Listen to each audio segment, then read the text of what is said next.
Napasok na naman tayo guys ng umaga guys at asa ngayon ay malilate na din guys sa oras na to, pero pasok pa guys hindi sa malilate dahil maaga pa naman, maliwanag na kasi pero maaga pa.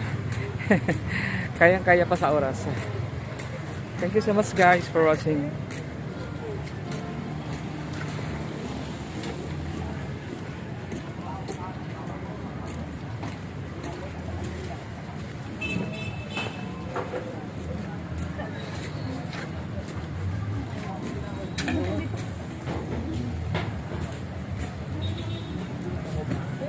Maaga pa naman guys sa oras ng pasok.